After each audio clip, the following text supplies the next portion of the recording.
সূত্র মারফত খবর উঠে আসছে, আমরা একটা তথ্য পেয়েছি, যে তথ্য বলছে যে এই এই সূত্র ধরেই আমরা যদি বাংলাদেশে ফিরে আসি, যে সুইজারল্যান্ড টাকা বন্ধ করে দিল, আমেরিকা সাহায্য বন্ধ করে দিল, বাংলাদেশের চলতি অর্থবর্ষে বিশেষ করে 5ই অগস্টের পর থেকে যদি দেখা যায় যে একটা অস্থির পরিস্থিতি তৈরি হয়েছে বাংলাদেশে, সেই দিক থেকে দেখতে গেলে কিন্তু এফডিআই, ফরেন ডাইরেক্ট ইনভেস্টমেন্ট, বাংলাদেশে অনেক কমে গেছে।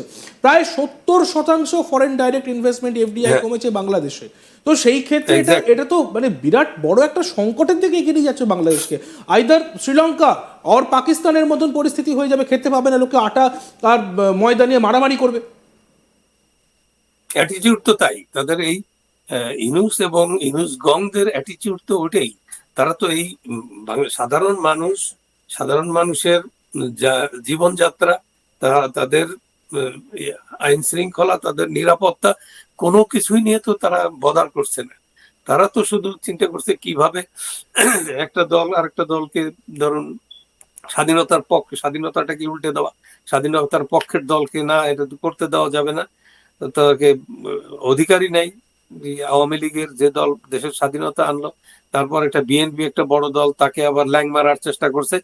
এই যে বিভিন্ন ভাবে যে ছোট লোকই কারবার করছে, পলিটিক্যাল যে ইয়েটা, যে অ্যাক্টিভিটিসটাকে, এটাকে খুব শ্যালো এবং খুব সেলফিশ অ্যাটিটিউড তারা দেখাচ্ছে, এবং এটা ওনার নেতৃত্বেই হচ্ছে।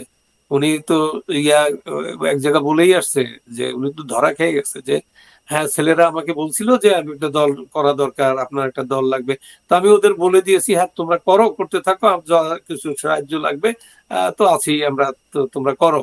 তো তাদেরকে উনি এটা, ওই যেমন মেটিকুলাস ডিজাইনের কথা ক্লিনটনের ওখানে বলছে, এইখানে একটা জায়গায় উনি এই কথা বলে দিয়ে আসছেন।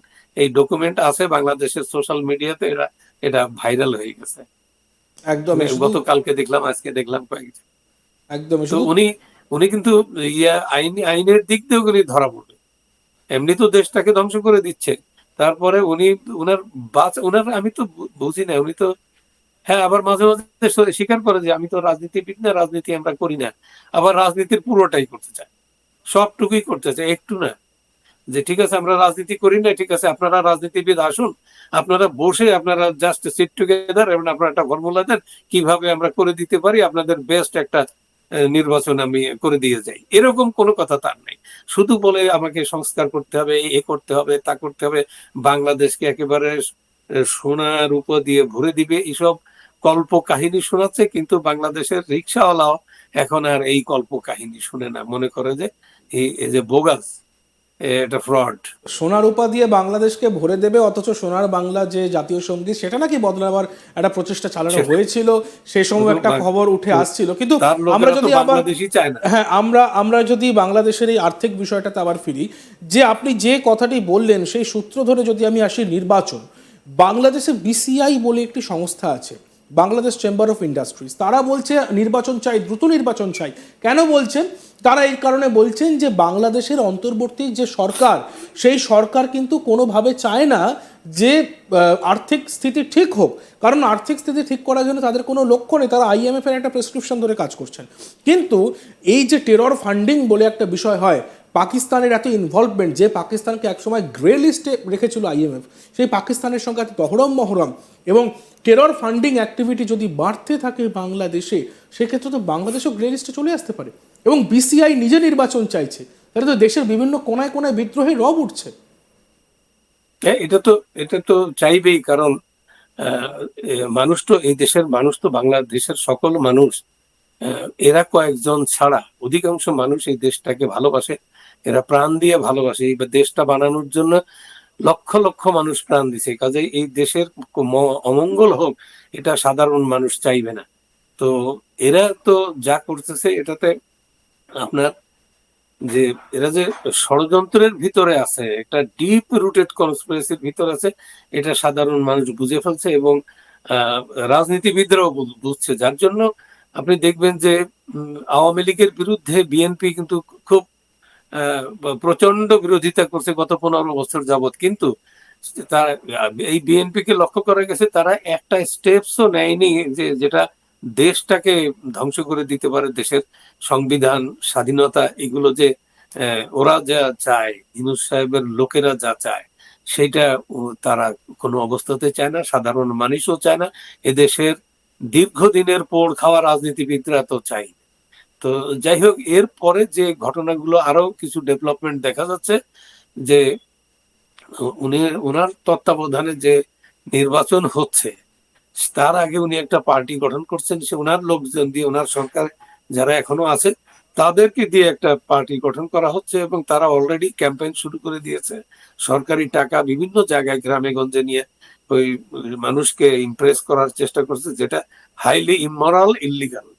যে আপনি ক্ষমতায় থেকে রাজনীতির জন্য আপনি মাঠ তৈরি করবেন, সেটা হবে না। তো সেই কাজটি ওনার নেতৃত্বে হচ্ছে।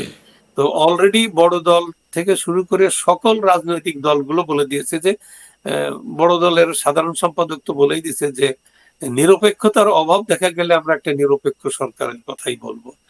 আমরা মানে আপনাকে বাদ দিয়ে আমরা নিরপেক্ষ সরকারের দিকে যাব। তাকে বলেনি যে সুযোগ দেব আপনি শুধরায় যান, এগুলো কিচ্ছু বলেনি। জাস্ট বলছে যে নিরপেক্ষতার অভাব থাকলে আমরা একটা নিরপেক্ষ সরকার আবার প্রবর্তন করব, তাদের আন্ডারে নিরপেক্ষ নির্বাচন হবে, নির্বাচনটা ফ্রি, ফেয়ার অ্যান্ড ক্রেডিবল হবে। এই কথা বড় রাজনীতি এবং ছোট রাজনীতি যারা করে দলগুলো আছে তারা অলমোস্ট সবাই বলে দিয়েছে। শুধু ওনার কয়েকজন জঙ্গি জিহাদি, এরা যে মতলববাজ, ওরা জোর করে পাশ করে আসবে এবং ওরা একটা পাতানো একটা নির্বাচনের মাধ্যমে ওরা কিছু লোক ফিরে আসবে, কিন্তু ওরা তো এখনো বাংলাদেশের সাধারণ মানুষকে এখনো চিনে নেই। ওরা বাংলাদেশের মানুষ কিন্তু খুব নরম। আবার চৈত্র মাসে এত কঠিন হয় বাংলাদেশের কাদা, খুব নরম। চৈত্র মাসে পাথরের মতো শক্ত হয়। ঠিক এইরকম হচ্ছে ক্যারেক্টারিস্টিক্স বাঙালির। বাঙালি কিন্তু কাউকে ছাড়ে না। বাঙালি আছে গোবেচারার মতো থাকে, কিন্তু বাঙালিকে আপনি দখল করা, দমন করা, অধিকার করে নিয়ে যাওয়া, এটা হবে না, এটা সম্ভব হবে না। স্বাধীনতা বাদ দিয়ে এরা যে নতুন পাকিস্তান আর জঙ্গি জিহাদি রাষ্ট্র তৈরি করতে চাচ্ছে, এদের পরিণতি কি হবে এটা আমি চিন্তা করে কুল পাচ্ছি না। ওরা ধরুন ওই পিপিলিকা ধরেন কি করে, পাখা গজাইলে তো ও তো উন্মাদের মতো গিয়া আগুনের উপরে ঝাঁপ দেয়। তো এইগুলো ছাড়া এগুলোই করতেছে ওরা। তো যাই হোক, এদেরকে যতক্ষণ পর্যন্ত এদের একটা এরা ফিনিশ না হচ্ছে, এরা যে একটা শেষ পরিণতির দিকে না যাচ্ছে, ততদিন দেশের মানুষকে একটু কষ্ট করতেই হবে, কিছু উপায় নেই। বেশ বেশ শরীফ বাবু, শেষ প্রশ্ন করব আপনাকে। যে বিষয়টি নিয়ে আমরা কথা বলছিলাম, যে এফডিআই কমে যাওয়া, এর কারণ হিসেবে আপনার কি কারণ মনে হতে পারে? কেন হঠাৎ করে এরকম এফডিআই কমলো? আর বিশেষ করে ইউনুস মানে নোবেল যে অর্থনীতি, তার আমলে এরকমভাবে এফডিআই কমছে, এরকমভাবে আর্থিক সংকট তৈরি হচ্ছে, এফডিআই কমার প্রকৃত কারণটা কি হতে পারে? এটা এফডিআই বলছেন না তো? Foreign direct investment. Foreign direct ইনভেস্টমেন্টটা কিন্তু আমরা যে মুখে বলি, এটা কিন্তু ওই যে এনজিওর কে বোঝায় না। এনজিও কে যে কিছু খুদকুড়ো দিয়ে খুঁটে খাওয়ার জন্য দেয় বিদেশি গরিব দেশের মানুষদেরকে। কিছু লোক আছে এনজিও করে, ওরা দেশের বিরুদ্ধে খুব চিত্রায়িত করে, যেমন ভিক্ষুক যেমন লুড়া ল্যাংড়া না, তারপরে সে ওইভাবে হাঁটে, ওইভাবে দেখে, মনে করে যে ও আর বাঁচবে না, এখনই মরে যাবো, ওরে কিছু সাহায্য দেন। এটা হচ্ছে এনজিওদের অ্যাটিটিউড।